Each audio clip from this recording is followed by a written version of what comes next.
Welcome back, y'all. This is AP World History. This is going to be Unit 2, Day 7.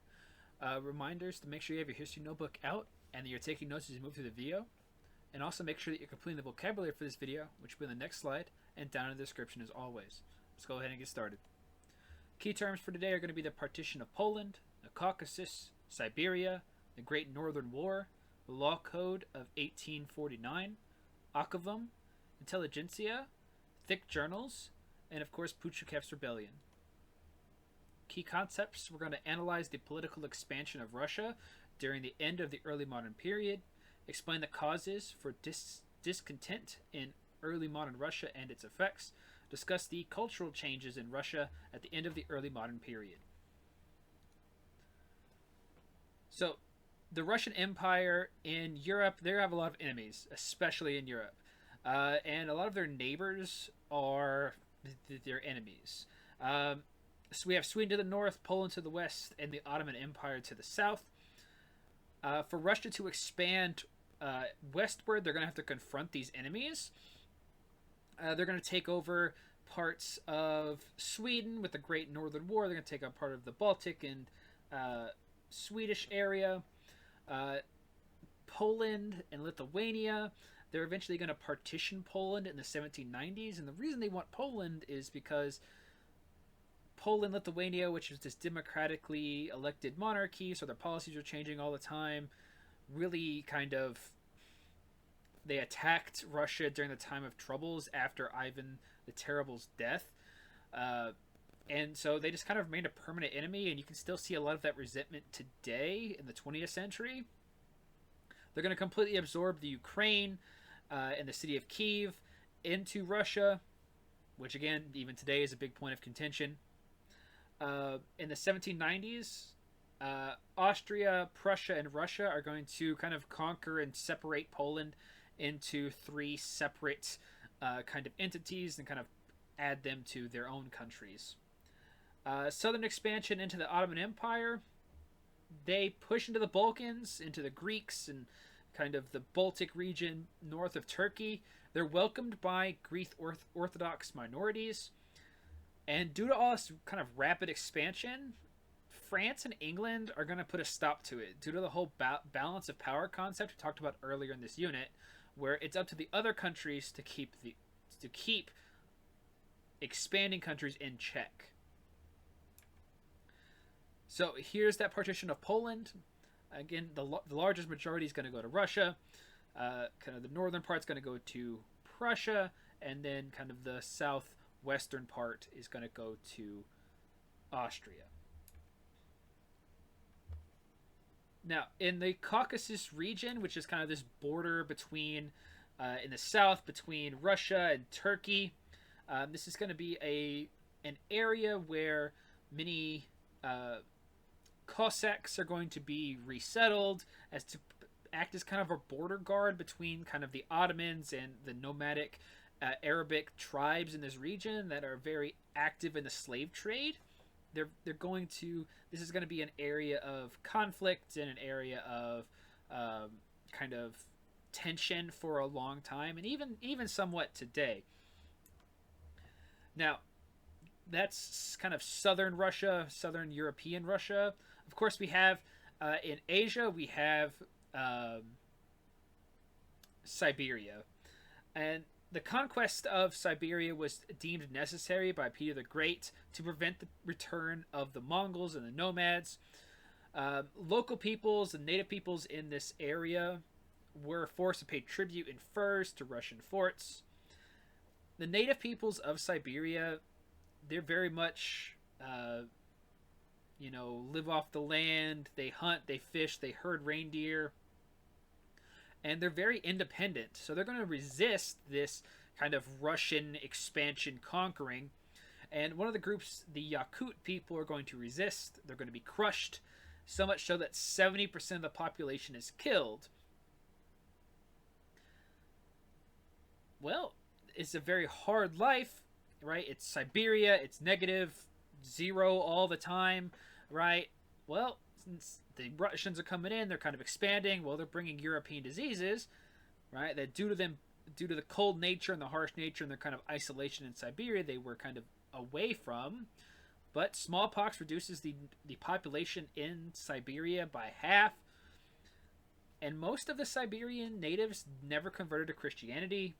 Some of them did, but most of them remained shamanistic and animistic. By 1763, Europeans began to settle in Siberia. The Russian government's going to settle convicts. Poor are forcibly settled out here. The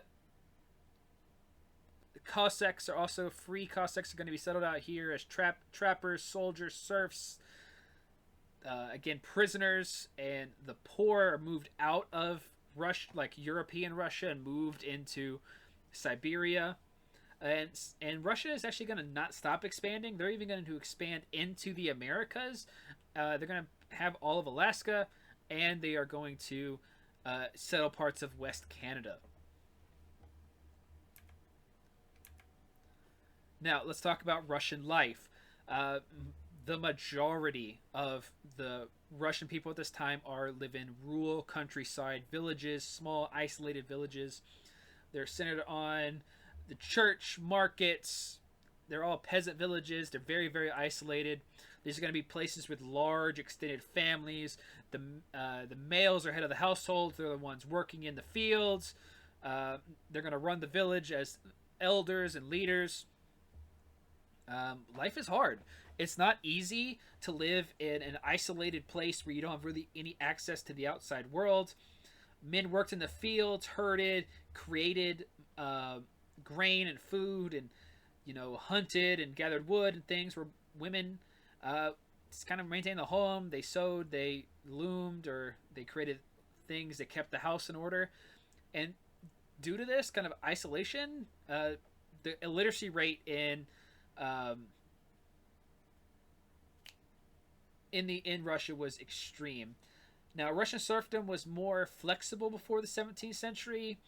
In European Russia, serfs were bound to the noble's land, or the emperor or the czar, or monasteries. In Siberia, peasants were mostly free as a payment for settling there, as long as you chose to settle there. On the steppe, in the Caucasus regions, Cossacks were free as a payment for defense and settlement of this region. Now, come 1649, with the Law Code of 1649, this placed serfs under strict control of landlords. While serfs were not technically slaves, after the Law Code of 1649, they could be traded and sold as private property. The Law Code also fixed occupational castes. Sons were often forced in the trade of their fathers. If the father was a blacksmith, the son was going to be a blacksmith. Same with farmers, same with everything a man's role was in Russia at the time. And due to Catherine the Great, kind of in her role to gain power, she gave the nobility greater control over the lands and the serfs in Russia. Now, European trade with Russia begins in the mid-16th century, the 1500s. Russia's major export was grain. Peter the Great's main primary goal was industrial development. He's going to invite engineers, shipbuilders, officers, teachers, and technicians to Russia. But at the same time, there's not a lot of cities, meaning that there's not a lot of working class, middle class people. So the factory owners were allowed to just take serfs and draft serfs into working in these factories. This was heavily government sponsored. Due to the increase of these factory roles and these growing of cities and villages, and more food and more industrial, right?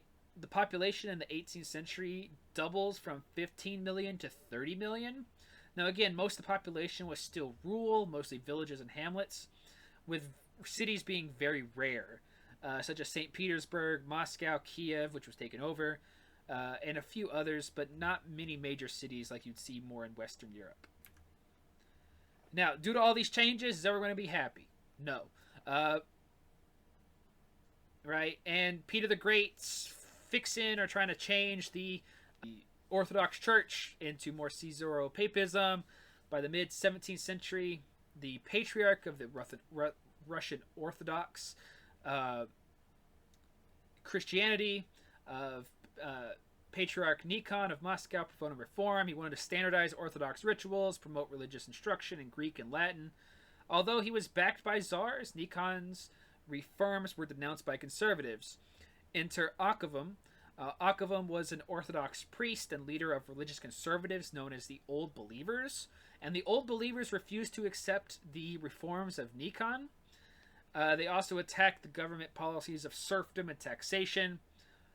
Old Believers were outlawed by the Tsar. Avakum was executed by treason.